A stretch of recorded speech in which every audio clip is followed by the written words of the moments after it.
un ratito nada más vamos a compartir un panel con ellos, los líderes, los hombres y mujeres que lideran justamente los espacios que lideran las compañías en cuanto a la gente. Pero antes voy a compartirte este video de Gabriela Sabatini, quien te habla sobre fracasos y éxitos que son tan comunes, ¿no? Forman parte de las dos caras de la misma moneda en la carrera laboral.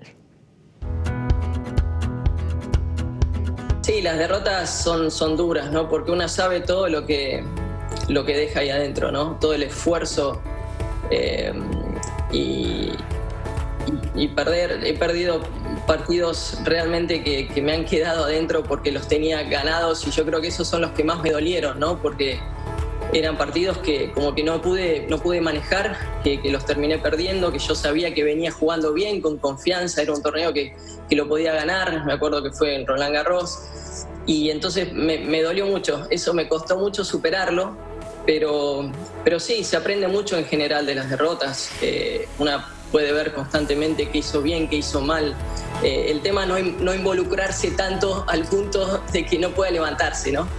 Y los triunfos, los grandes triunfos, es la respuesta a todo, a todos esos años, a todas esas horas, a todo ese esfuerzo, y poder lograrlo y tener esa certeza en ese momento es como tocar el cielo con las manos, ¿no? Decir, llegué.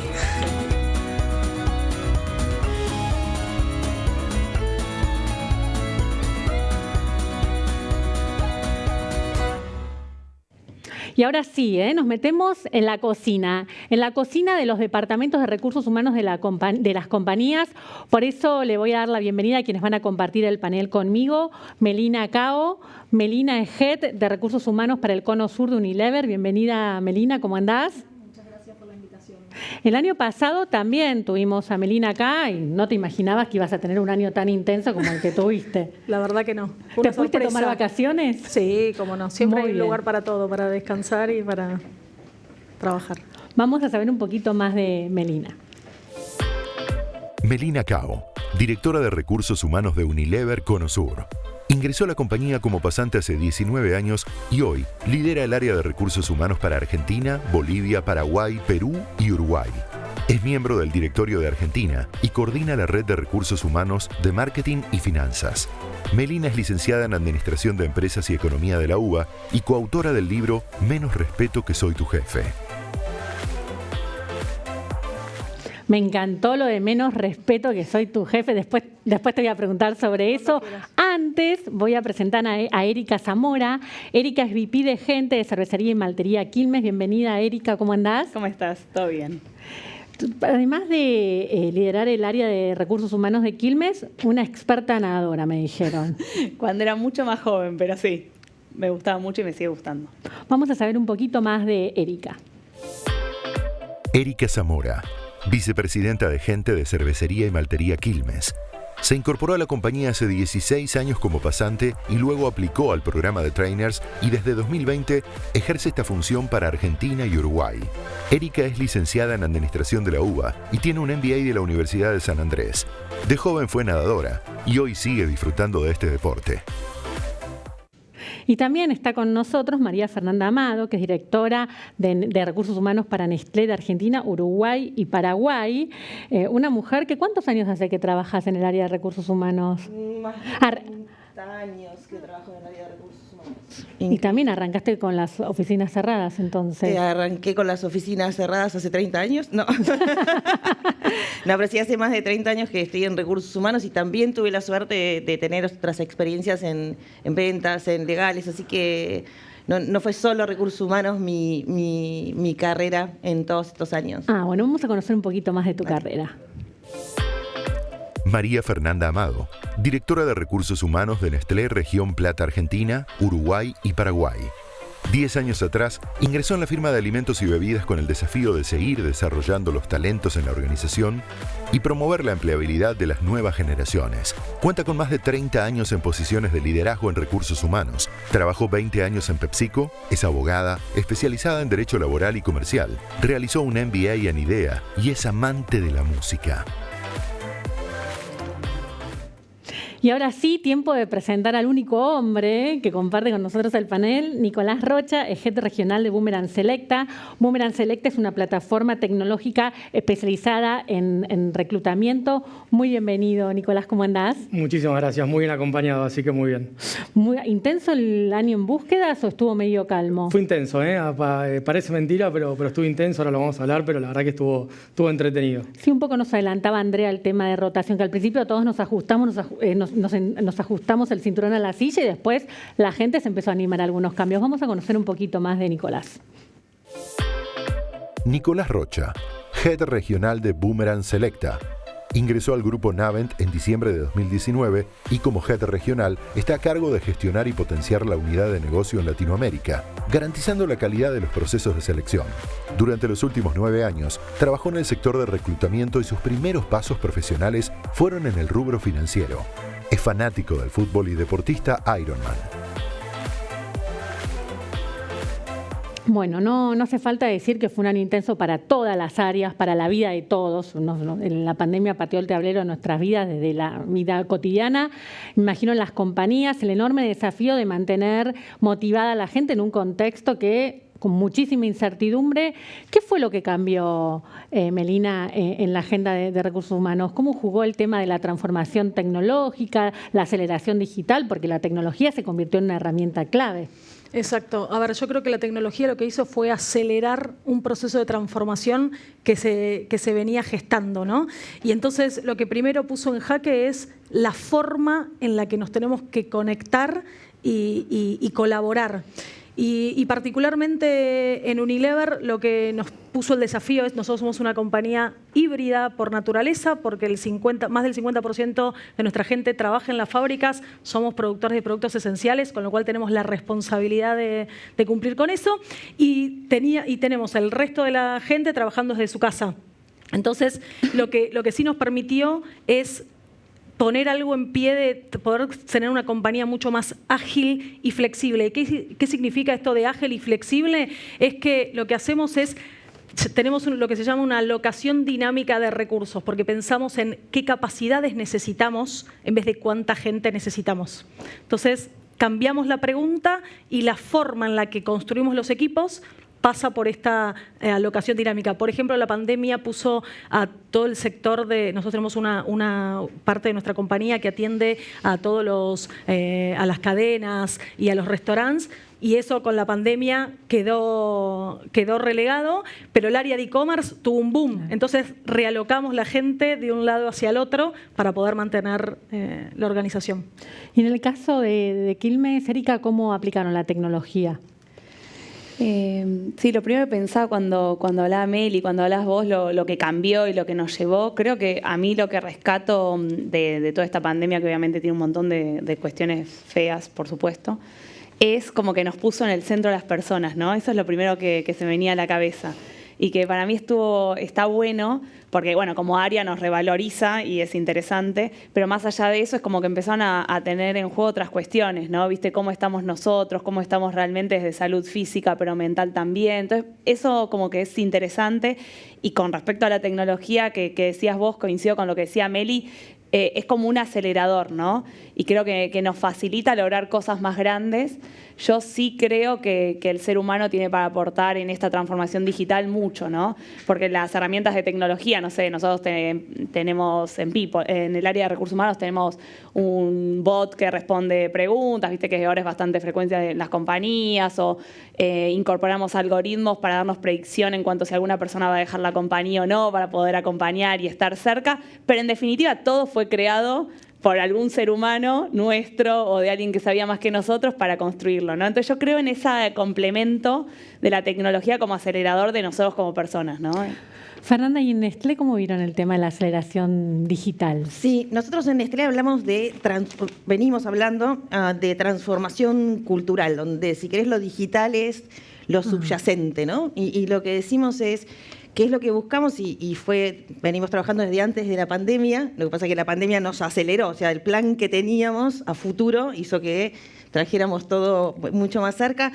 pero nos gusta hablar de, sí, tecnología para traerla en todas las áreas en las que tenemos en la organización, pero también plantearnos modelos de negocio. Nosotros tenemos 7 negocios distintos en Nestlé, donde algunos de ellos son consumo in-house y otros son out of home, ¿no? Entonces, también te obliga a mirar cómo querés esos modelos de negocio y cómo lo querés transformar.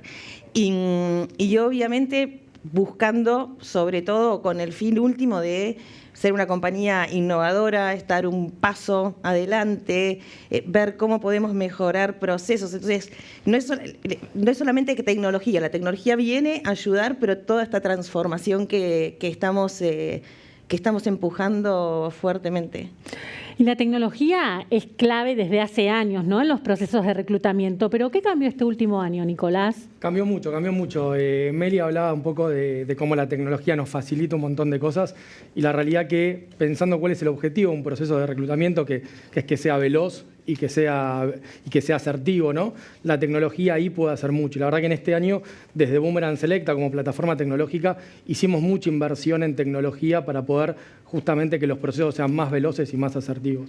La tecnología se puede usar durante todo el proceso, pero la realidad que, como también decía Eri, tiene que estar vinculado con expertos de reclutamiento, con personas que puedan interpretar y que puedan basarse en la tecnología.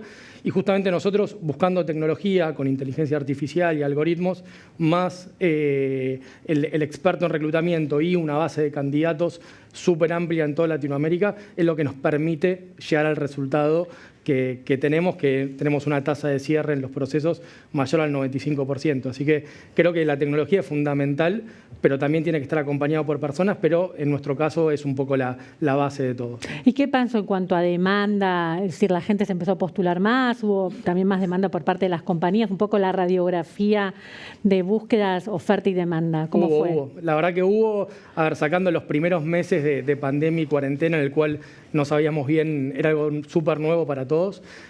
Hubo cosas que se mantuvieron de antes, como por ejemplo la demanda en los perfiles de tecnología, que la realidad es algo que estuvo antes, que está hoy, y que seguimos teniendo el mismo problema de oferta y demanda. O sea, hay una demanda de esos perfiles mucho menor a la oferta de candidatos que podemos tener, entonces es muy complejo atraer y retener a esos recursos. Y también la realidad que tuvimos como distintos momentos del año en el cual aparecieron la demanda de perfiles de salud, de perfiles de logística y transporte, y hoy en día vemos una demanda muy grande en todo lo que tiene que ver con perfiles de ventas. Justamente pensando en una recuperación, pensando en aprovechar e intentar llegar a los VPs que cada compañía tiene, la verdad que en el área de ventas vemos una demanda de perfiles muy, muy grande. Hablemos del rol de los líderes, ¿no? Porque tal vez una persona que era un buen líder prepandemia, hoy, porque le falta algunas skills, no lo es tanto. ¿Cuál es el rol de los líderes, Erika, en este proceso de cambio? Yo creo que el rol del líder es clave porque es quien va a acelerar y acompañar a cada uno de nosotros a lograr su mejor versión. Creo que tenemos que pasar de tener líderes, viste, que se saben todo. ¿Viste? Teníamos un modelo muy de escuela de que nos enseñan a responder las preguntas correctas y si no está mal, a por ahí personas que animen a los equipos a hacerse las preguntas correctas, a un líder como mucho más colaborativo con otros, un líder que te deje hacer más, un líder que dé más oportunidades a sus equipos, ¿no? Hay que salir un poco del modelo por ahí de control viejo anterior a ese estilo de liderazgo. Y creo que la pandemia acompañó en esto, para mí, en empatizar más. ¿Viste? Ya a veces pongo ejemplos claves, pero de cosas que les debe haber pasado a todos, que de golpe nos metimos en la casa de la gente, ¿viste? Literalmente, ¿no? Porque con los Zooms y demás. Entonces creo que eso hizo que el líder notara la importancia de ser más humano y más cercano con sus equipos y a través de eso lograr las transformaciones.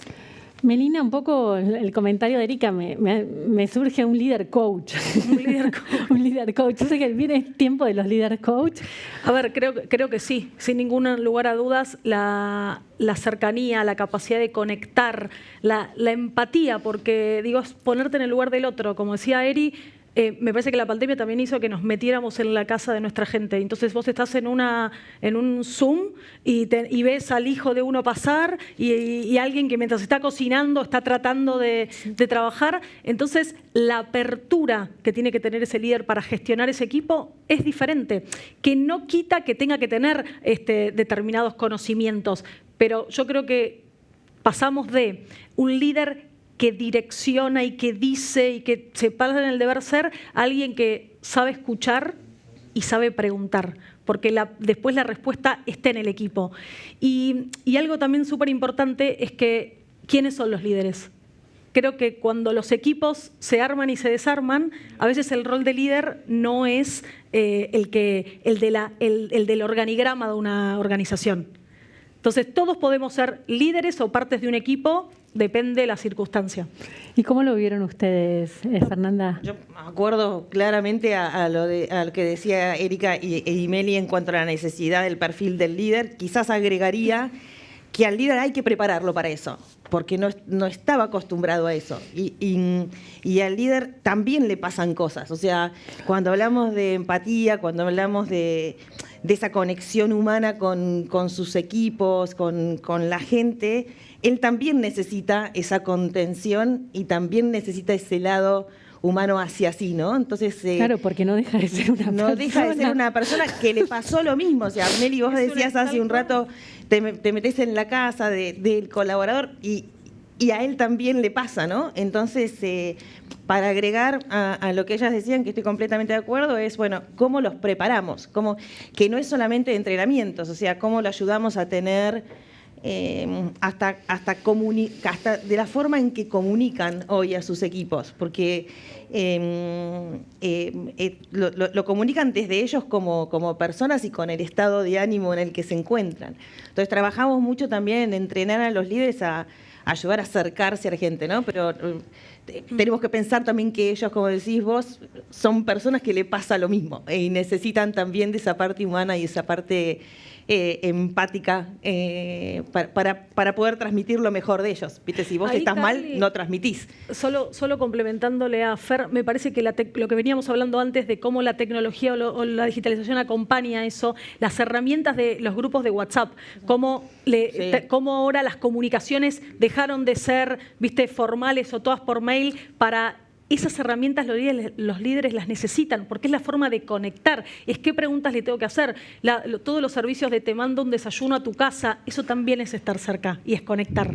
Seguro. Sí, y a mí, ¿sabes qué? Ay, perdón, no, dale. ¿Sabes qué me hiciste pensar cuando decías que me parece bueno también? Es que vos hablas como de la vulnerabilidad que tenemos que tener ahora, ¿viste? De cómo nos mostramos más... de que no sabemos todo, de que, nos pasan cosas también, de decir, hoy tengo un mal día porque me pasó tal cosa. Y para mí eso también está bueno, porque es, creo, otro formato de liderazgo que por ahí no era el tan habitual antes, ¿no? No, bueno. Imagino también que ustedes de sus departamentos algún día se habrán levantado en este año y pico de pandemia. ¿Cómo surfeo esta ola? Tipo, ¿cómo resuelvo este lío que se me plantea? Nicolás, ¿y qué pasa de las búsquedas? Es decir, ¿cuáles son las características, las skills que tienen que tener esos líderes? ¿Cambió con respecto a antes de la irrupción del COVID? Sí, sin lugar a dudas, algo que recién contábamos acá es esta capacidad de escucha, esta capacidad de preguntar, de indagar, y todo esto frente a una cámara, que por ahí algunos lo tenían un poco más desarrollado, o lo estaban desarrollando, pero que estábamos todos acostumbrados a hacerlo cara a cara, y ahora hay que hacerlo vía una cámara, ¿no? Entonces, esa es una de las principales cosas, y después también hay que convivir en un contexto completamente nuevo, en el cual, como hablábamos, todos trabajamos remoto, probablemente va a haber una gran parte de todos nosotros que vamos a seguir trabajando en forma remota. El otro día hacíamos una encuesta, el 75% de la gente quiere mantener el trabajo remoto, ya sea en forma total o en forma parcial, y eso a la hora de salir a buscar a alguien es completamente distinto, porque si yo pienso, como contaba Meli, mirá, necesito que esta persona trabaje en la fábrica y esta persona quiere trabajar en forma remota, puede ser una complicación que tenga en la búsqueda que me haga repensar el rol o buscar alguna alternativa para poder encontrar el talento correcto, ¿no? Bueno, y Nicolás puso otro tema en la agenda, que es cómo, que un poco lo hablábamos con Andrea, es decir, cómo generamos el engagement a la gente para que vuelva a la oficina, aunque sea un par de horas, porque el espacio físico genera también marca empleadora, mayor compromiso, entre comillas, un poco depende de cada personalidad, está mal hacer generalidades, pero ¿les preocupa a ustedes el día después?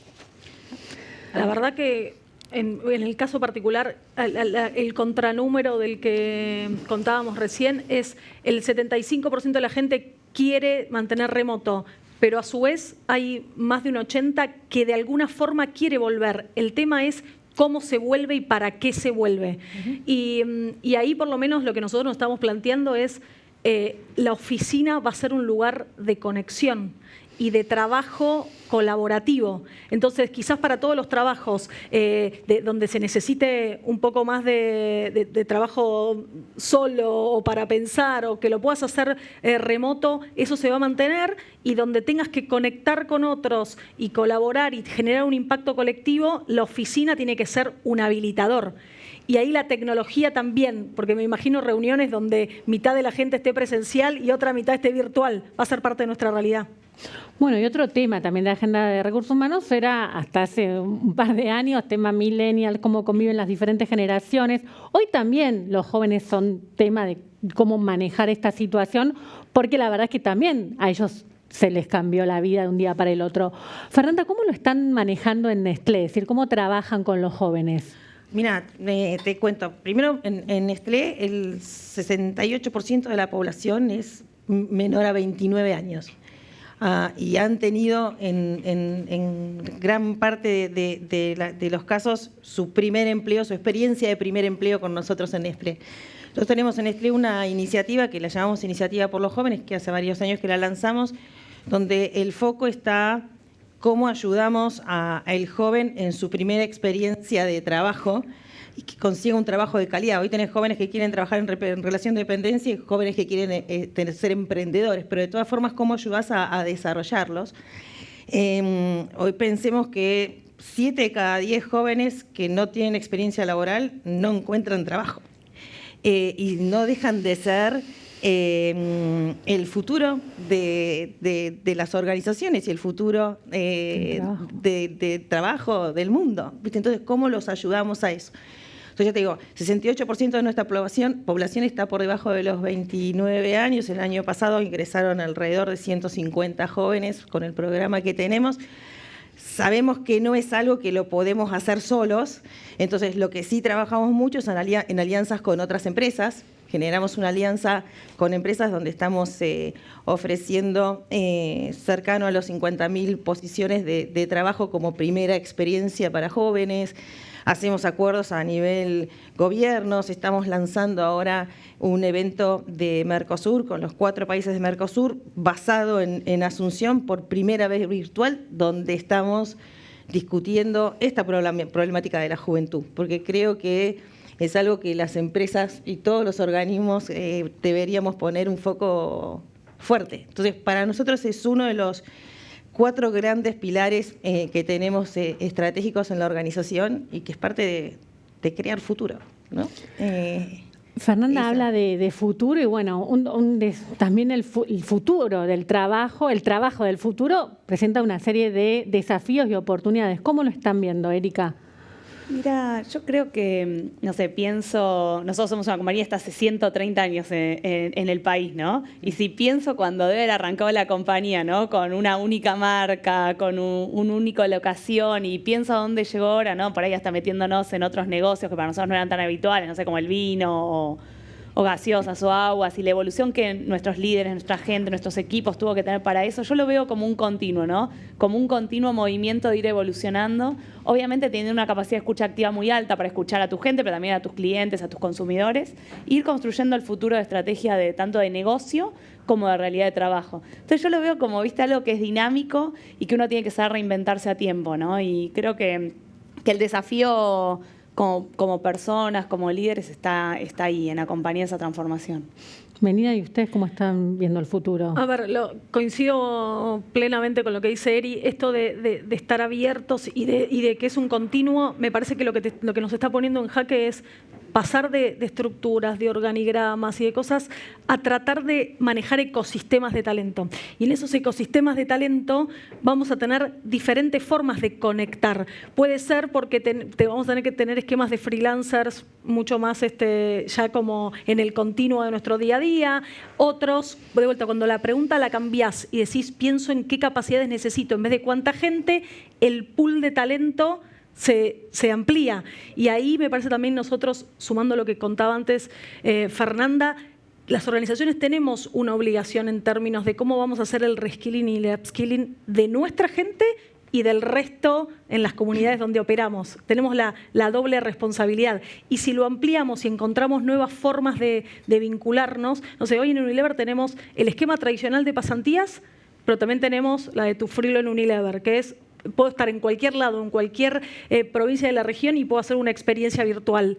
Entonces, me parece que tener más de una manera va a ser la respuesta a poder estar todo el tiempo en este continuo de transformación. Y este mundo laboral sin fronteras y la posibilidad que da la virtualidad de trabajar desde cualquier lado también generó un mercado donde muchos talentos argentinos vieron la oportunidad de trabajar desde la Argentina para el mundo. ¿Hay una fuga de talentos, Nicolás?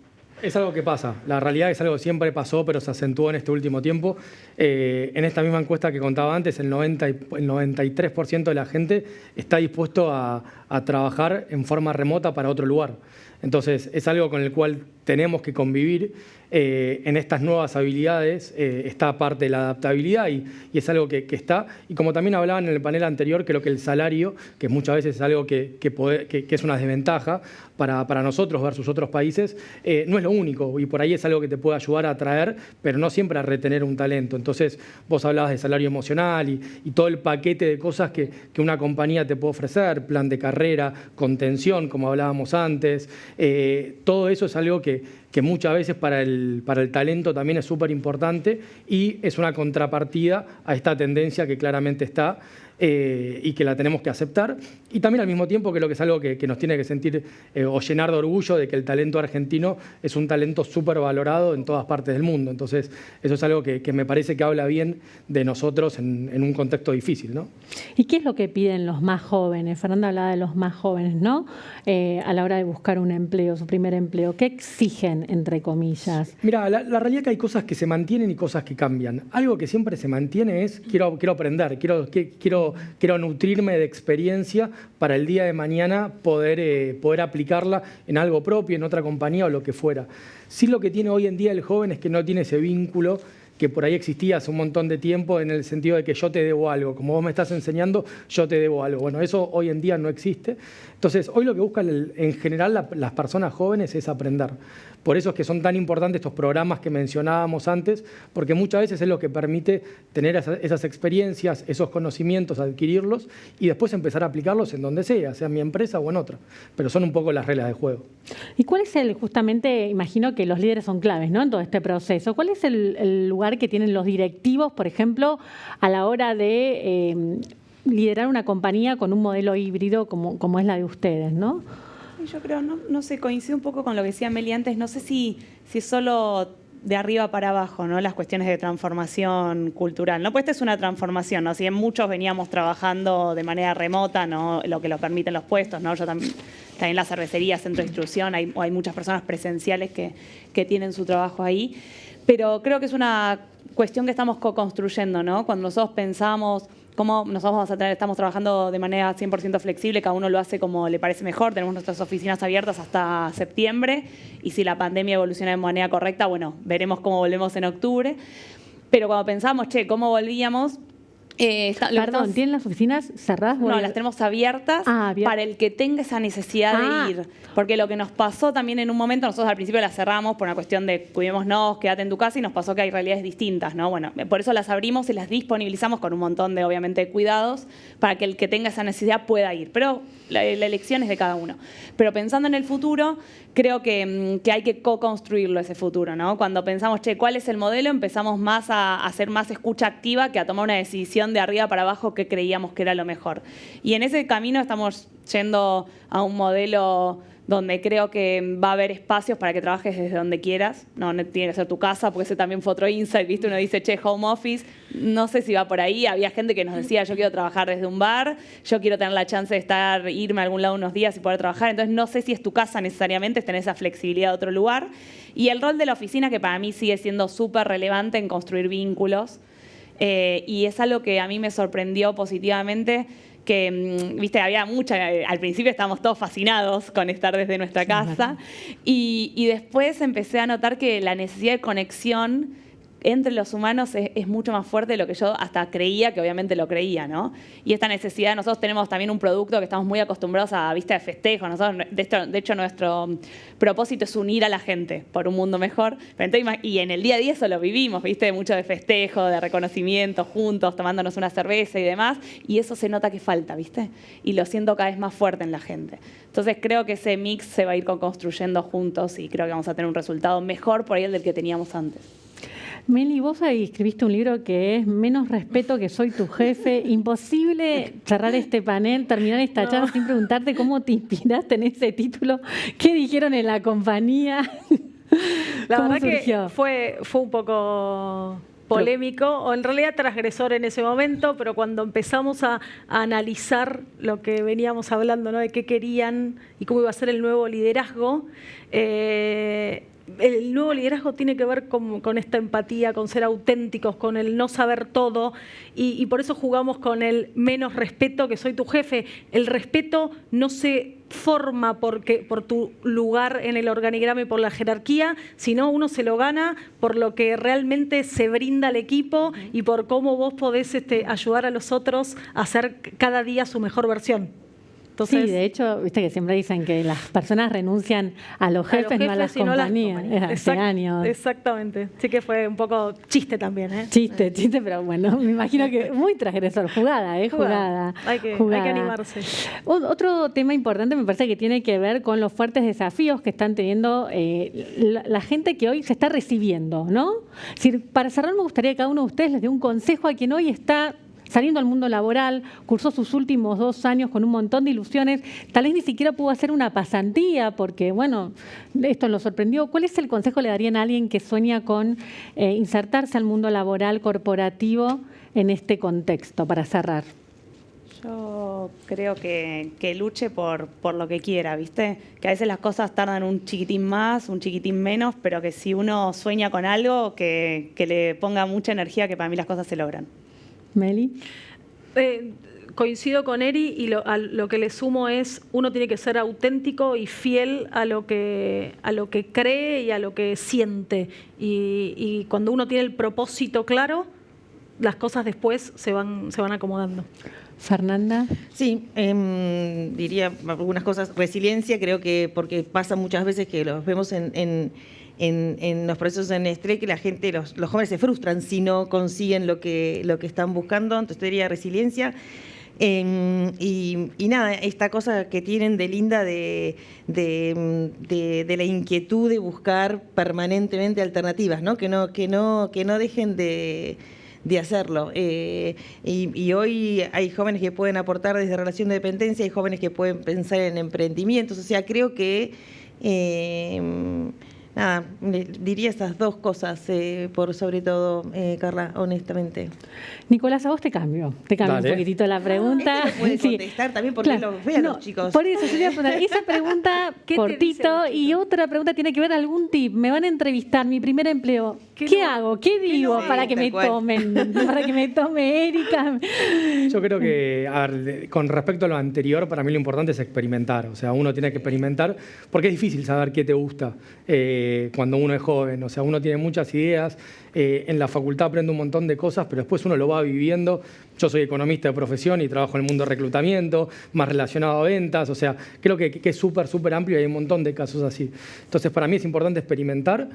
Y después, del lado de los jóvenes, mi mayor consejo es la preparación. Para mí, para una entrevista, no hay que menospreciarlo, hay que prepararse, hay que saber quién es la compañía, a qué puesto estoy aplicando, qué es lo que yo quiero o dónde me gustaría experimentar al principio. Y como decíamos antes, ser auténtico. Eso me parece que es lo más importante. Autenticidad, líderes, jefes, coach. Bueno, la verdad que el mundo de los recursos humanos, el mundo está cambiando. Muchísimas gracias por compartir este espacio con nosotros. La verdad es que fue un verdadero placer.